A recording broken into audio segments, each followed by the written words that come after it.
సురేందర్ రెడ్డి గారు తన టేకింగ్తో ఈ సినిమాని ఎలా తెరకెక్కించారో డిసెంబర్ 9కి థియేటర్స్కి వెళ్ళి చూద్దాము. ధృవ.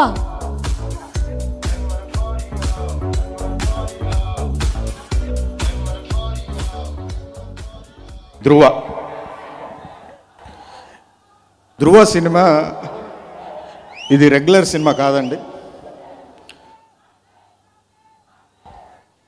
ఇది కొత్తగా ఉంటుంది.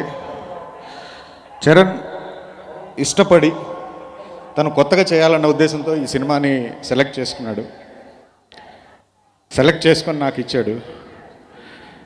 సో తను ఎంత డెడికేటెడ్గా ఈ సినిమాని టిల్ ఫినిష్ అయ్యే వరకు చాలా డెడికేటెడ్గా పనిచేశాడు. డే 1 ఇది ఇచ్చిన రోజు దగ్గర నుంచి ఈ సినిమా దాని తగ్గట్టుగా నాకు ఒక ప్రొడ్యూసర్ని, మంచి టెక్నీషియన్స్ని, అందరినీ ఇచ్చాడు నాకు. అది కనుక ఆ రోజు అలా ఈ ప్రొడ్యూసర్స్ కానీ టెక్నీషియన్స్ కానీ ఇలా వచ్చి నాకు ఇచ్చి ఉండకపోతే సినిమా ఇలా వచ్చేది కాదు. చరణ్ గారి గురించి ఒకటే చెప్పాలంటే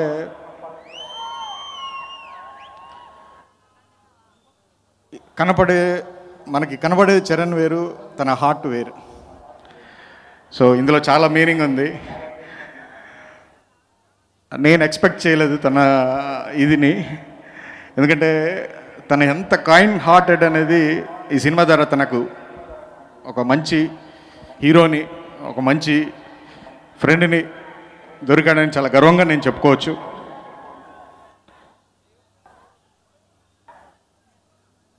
అలాగే ఈ సినిమాని main PS Vinod and production designer Aajeevan and hiphop Tamizha and my team, my direction department and production department అందరూ చరణ్ ఎంత డెడికేటెడ్గా పనిచేశాడో ఎవ్రీవన్ అలాగే పనిచేశారు ఈ సినిమాకి. అందుకే ఈ రిజల్ట్ వచ్చింది.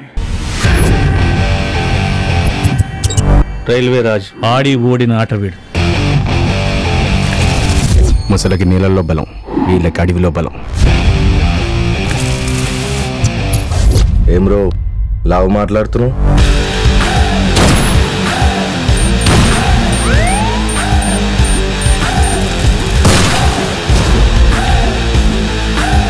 ఉత్కంఠభరితంగా జరుగుతున్న మ్యాచ్ చివరి దశకు వచ్చేసింది. కెప్టెన్ రైల్వే రాజు స్ట్రైకింగ్ వస్తున్నాడు. పేరేంటి? Railway Raj sir. మీ బాబాయ్ రైల్వే మినిస్టర్.